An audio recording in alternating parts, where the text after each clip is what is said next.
kalau kemarin saya pasang badan untuk Raden Kiai Haji Roma Irama menyiapkan 99 lawyer atas gonjang-ganjing nasab, lalu kemudian kemarin juga kami memberikan teguran cinta untuk Habib Muhdor yang telah melampaui batas sebagai seorang ulama, apalagi ada embel-embel sebagai dzurriyyah Rasulullah, tapi sama sekali tidak mencerminkan bahwa dia sebagai sosok yang layak dan pantas untuk menyandang sebagai dzurriyyah Rasulullah.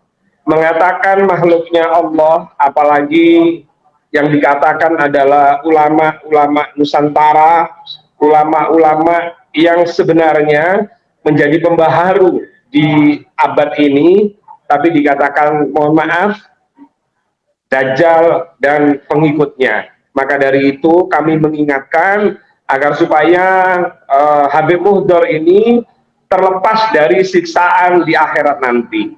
Nah, itu. Nah, kalau berbicara tentang Kiai Said, iya, kalau berbicara tentang sosok Kiai Said, saya ini termasuk orang yang dientas. Dientas itu ibaratnya yang asalnya dari comberan, itu diangkat sama beliau, sehingga sampai sekarang bisa jadi seperti ini. Bisa jadi ketua umum BKN, bisa menjadi leader Nahdliyin United, dan punya restoran 2, Kediri maupun Jakarta yang bernama Rawon Bidadari. Saya dulu pernah ditolong Kiai Said waktu itu gelandangan. Saya tidur di kantor PBNU, di situ dibuka dialog, bintang tamunya, narasumbernya Kiai Said Akil Sirot. Waktu itu kami mengalami fase yang sangat-sangat miris.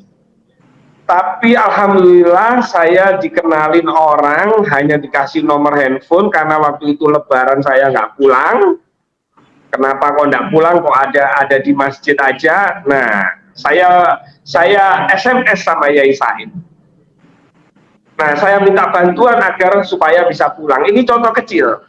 Tapi Kiai Said ketika saya SMS, ketika saya beritahu minta bantuan, Kiai Said tidak tanya di mana rumahnya, di mana alamatnya, anaknya sopo, enggak.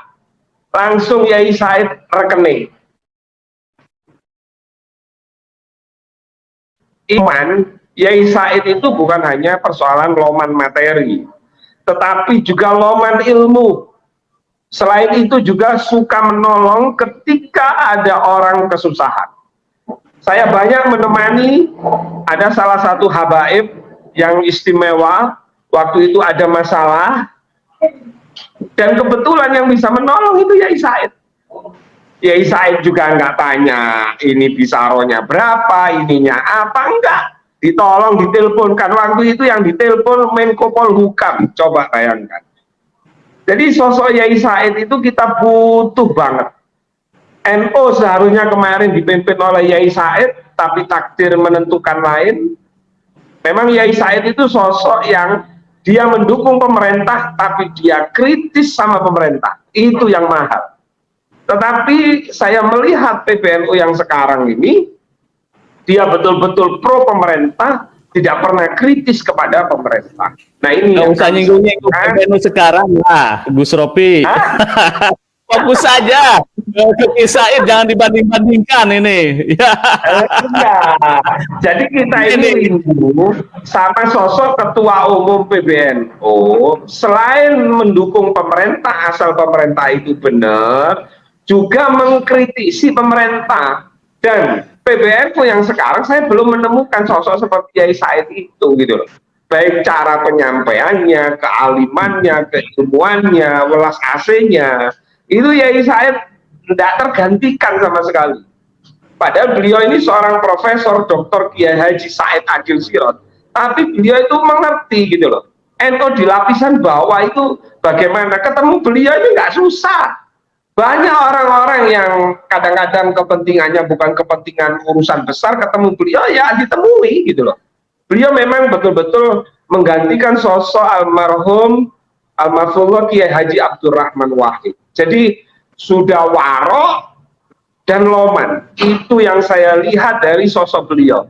Nah, pada kesempatan ini saya selaku Ketua Umum BKN mengucapkan selamat milad kepada Yai Said yang kemarin beliau dirayakan beserta keluarga dan putra-putrinya.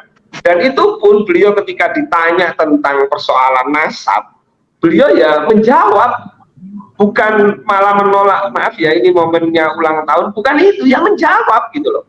Jadi beliau itu memang sosok kiai yang sangat edukatif, yang sangat dekat dengan kiai-kiai kampung, kiai-kiai NU, bahkan cabang maupun wilayah. Beliau ini selalu open dan terbuka kepada siapa saja. Jadi berbanggalah, berbahagialah yang ditunjuk Yai Said sebagai Ketua Institut SAS Said Agil Sirot.